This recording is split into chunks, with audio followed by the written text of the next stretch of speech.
zulong nga bang an tono niyo sumi alang pilti adang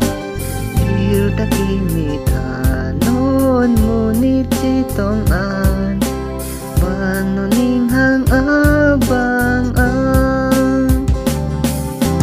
ning hang abang an ning hang abang an bir talepa chitang non alumapon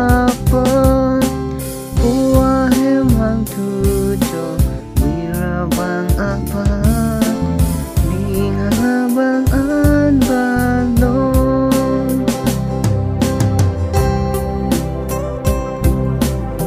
ibang ji abang an tapi deri non noning hap kang aku hem nang lut non ji suhilo ki reng atu warbinong wano ning hang abang an